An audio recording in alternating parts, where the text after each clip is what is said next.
Chapter 23 की शुरुआत में हमें डीमन किंग और एले को दिखाया जाता है जो सो रहे थे और डेक्स मस्त चांदनी रात में बैठकर अपनी स्किल डिवाइन डिशन को देख रहा था और देखने के बाद सोचता है ये डिवाइन डिशन स्किल अच्छा हुआ मैंने इसे जल्दी इस्तेमाल कर लिया, उस वजह से मैं इस स्किल के फायदे और नुकसान का पता लगा पाया। फायदा ये होगा कि मैं लड़ाई में लेवल गैप के कारण होने वाली समस्याओं को कम कर सकता हूँ। असल में मैं केवल 10 से आइटम खरीद सकता था और फिर उसका इस्तेमाल करके अपने प्रतिद्वंदी के बीच के अंतर को कम कर सकता था, लेकिन आइटम खरीदने के लिए बहुत ज़्यादा पॉसिबिलिटी की जरूरत होती है और चूंकि मुझे खरीदे गए आइटम का उपयोग लगातार करना ही होगा, इसके उपयोग की एक निश्चित सीमा है। आखिरकार जब तक मुझे कोई ऐसा आइटम नहीं मिल जाता जो सभी स्थितियों को निपट सके, मेरे पास स्थिति में लड़ने के अलावा कोई विकल्प नहीं है। वो कारण है जिस वजह से मैंने कोई भी कॉम्बैट आइटम नहीं खरीदा था। मुझे खुशी है कि ये समस्या हल हो गई है, लेकिन एक बहुत बड़ा नुकसान भी है। 3 ओर्स को मारने में मुझे ज़्यादा से ज़्यादा 3 मिनट लगे। भले ही मैंने स्किल विंडो देखने में कुछ समय लिया हो तो भी 10 मिनट से ज़्यादा नहीं लगे होंगे, लेकिन पॉसिबिलिटी की इतनी बड़ी खपत, मुझे आश्चर्य है कि अगर मैं किसी वास्तव में मजबूत प्रतिद्वंदी से लड़ा तो मुझे कितनी पॉसिबिलिटी का इस्तेमाल करना पड़ेगा। बस इतना ही नहीं, डिवाइन डिशन के साथ मुझे हर नई हस्ती के साथ स्किल प्रोफिशिएंसी की भी समस्या है। खैर ये वास्तव में काफ़ी मज़ेदार है। तभी किसी की आवाज़ आती है जो बोल रहा था डिवाइन डिशन स्किल नुकसान को मजेदार बताना कितना दिलचस्प है। और डेक्स जब उस तरफ देखता है तब उधर एले होती है, जिसे देखकर डेक्स बोलता है एले तुम जाग रही थी। एले बोलती है कहा जाता है कि फरिश्ते हल्की नींद में सोते हैं किसी और से अलग, लेकिन उधर डीमन किंग तो अपनी गहरी नींद में होता। लगता है कुंभकर्ण की नींद पूरी कर रहा है। आगे एले बोलती है लगता है आप खर्च हुए पॉसिबिलिटी को लेकर चिंतित हो, शायद आप ये पता ना हो लेकिन फरहान आप पर उतरा था। वह एक पवित्र योद्धा है जिसके पास महान शक्ति है। अगर ऐसा व्यक्ति को इस धरती पर बुलाने में सिर्फ इतना ही खर्च आता है तो ये बिल्कुल भी महंगा नहीं है। खैर ज्यादा जरूरी बात यह है कि पॉसिबिलिटी नाम की वह शक्ति सबसे अद्भुत है, महान है, क्योंकि इसने एक असंभव स्थिति को संभव बना दिया। और डेक्स एले की बात सुनते समय सोच रहा था वह शब्दों का उपयोग करने में सबसे अच्छी है। फिर डेक्स बोलता है खैर ये ठीक है, हालांकि ऐसा महसूस हो रहा है जैसे कि मुझसे पैसे ले लिए गए हों। ये सच है कि मेरे पास अब चुनने के लिए और भी विकल्प है। किसी भी स्थिति में मैं इसका उपयोग उन स्थिति में करूंगा जहां इसकी ज्यादा जरूरत है, लेकिन मुझे अभी भी इसकी सावधानी से इस्तेमाल करना होगा। एले कहती यह एक समझदारी भरा फैसला है, पर एले क्या फैमिलियर को सोने की जरूरत होती है? एले बोलती है मुझे पता नहीं, आपको क्या लगता है? उसके बाद बताया जाता है मारून किंगडम आर्केडिया में कोरियर सर्वर का मुख्य आधार है। इस जगह के वर्तमान आंतरिक मामले अच्छी स्थिति में नहीं है। इसके बावजूद मारून किंगडम को उसके पड़ोसी किंगडमों द्वारा मजबूत और ठीक माना जाता है। ये आर्केडिया के दूसरे महाद्वीप के बीच में स्थित है और अपने भौगोलिक स्थान के फायदे का उपयोग करते हुए ये अन्य देशों के साथ व्यापार मतलब ट्रेड को सुविधाजनक बनाने के लिए मिडल मैन के रूप में कार्य करता है।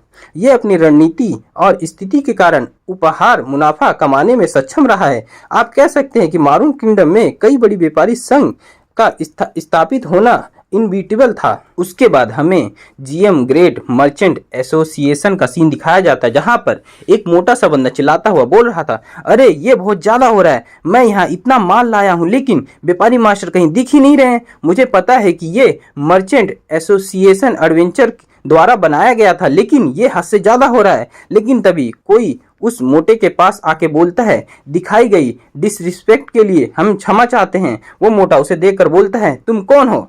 वो बंदा जो अभी आया था वह जीएम मर्सेनरी मेन स्टोर का ब्रांच मैनेजर जॉन स्मिथ होता है, जो उस मोटे के सामने अपना रिस्पेक्ट दिखाता हुआ बोलता है भले ही मैं मर्सेनरी मास्टर नहीं हूं, मुझे उम्मीद है कि मैं ब्रांच मैनेजर आपके सेवा देकर आपको खुश कर पाऊंगा। हमारे मर्सेनरी मास्टर अभी एक जरूरी मीटिंग में बिजी हैं। उसके बाद हम मॉडर्न किंगडम के इंपीरियल फैमिली के नंबर 1 डूक ब्रेहन को देखते हैं जो किसी से बोल रहे थे जीएम ग्रेट मर्चेंट एसोसिएशन के मर्सेनरी मास्टर, आपने शायद अंदाजा लगा लिया होगा, लेकिन हमारे मॉडर्न किंगडम और पार्केल किंगडम के बीच एक बहुत बड़ा युद्ध होने वाला है। ये कुछ ऐसा है जो इनविटेबल है, एक गहरी जड़ी वाली दुश्मनी को हल करने और मारून किंगडम को और भी अमीर और शक्तिशाली बनाने के लिए। और वो जिससे बात कर रहे थे वह GM great merchant association machinery का मास्टर चोई होता है, जो उनकी बात सुनकर कहता है स्वाभाविक रूप से क्या आप बड़ी तस्वीर में जीएम मशीनरी की भी मदद कर पाएंगे? और उसके बाद वह सोचता है छी एक विलन एनपीसी के लिए उसकी जुबान कितनी तेज है।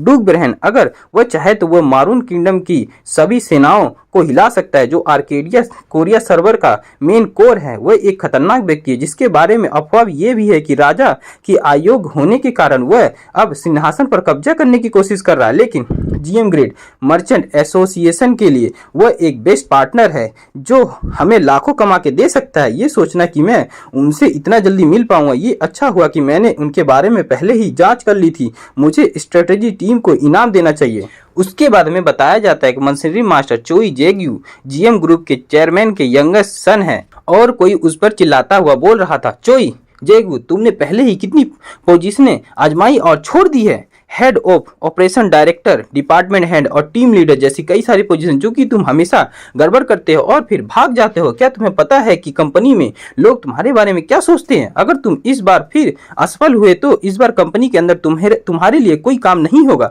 चोई जेगू सब कुछ सुनने के बाद बोलता है, हाँ पिताजी, मतलब कि जो उस पर चिल्ला रहे थे वो जीएम ग्रुप के चेयरमैन थे। उसके बाद में बताया जाता है कि वो महान व्यापारी संघ जिसने मारून किंगडम में एक मजबूत गढ़ स्थापित किया है, वो जीएम ग्रेट मर्चेंट एसोसिएशन वह वास्तव में कोरिया की सबसे बड़ी कंपनी बिग कॉर्पोरेशन है जिसको जीएम ग्रुप भी कहते हैं, एक जिसका नेतृत्व चोई जेगू चेयरमैन का सबसे छोटा बेटा कर रहा है। ये एक बहुत बड़ा समुदाय है जो सिर्फ ढेर सारा पैसा कमाने के लिए आर्केडिया ऑनलाइन खेलता है। दूसरे शब्दों में इस मेज पर शक्ति और अधिकार के सामने खड़े होकर रियलिटी और वर्चुअल रियलिटी एक दूसरे को काट रहे हैं। फिर डूक बेरहन बोलता है, वह जीएम मर्सनरी जो एडवेंचर के आसपास बनाया गया है, मैं तुम्हें ढूंढने आया क्योंकि मैंने सुना है कि ये ना सिर्फ तेजी से बढ़ रहा है बल्कि इसमें लोगों के बीच एक बहुत मजबूत बंधन भी है। अब जब मैं तुमसे मिला हूं तो मैं देख सकता हूं कि वह अफवाह शायद सच थी। कृपया जितना हो सके उतना अनाज खरीदने के लिए सभी तरह के तरीकों का उपयोग करें। मैं तुम्हें उनके लिए एक अच्छी कीमत दूंगा। चोई जेगू कहता है, तो जिसका मतलब है, लेकिन डूक बेरहन स्माइल करता हुआ बोलता, हाँ बिल्कुल जो तुम सोच रहे हो। फिर वह बोलता है, हम जीएम ग्रेट मर्चेंट एसोसिएशन को मारून किंगडम की लॉजिस्टिक सप्लाई से निपटने के लिए अधिकार का हिस्सा प्रस्तुत करेंगे, तो तुम सभी को बस बिना किसी का ध्यान आकर्षित किए चुपचाप काम करना है। यही वो कारण है कि जिस वजह से मैं तुम्हें एक एडवेंचर को ढूंढने आया हूँ। उसकी बात सुनकर चोई जेगू खुश होता हुआ बोलता है, जैसा आपके आदेश हो। उसके बाद डूक बेरहन वहां से चला जाता है और उस रूम में चोई जेगू रह जाता है जो सोच रहा था ये मेरा मौका है। उसके बाद वह बोलता है चोई, मेरा मतलब ब्रांच मैनेजर स्मिथ, तुमने सुना है ना, एक बहुत बड़ा बिजनेस जिसका हम इंतजार कर रहे थे आखिरकार आ गया।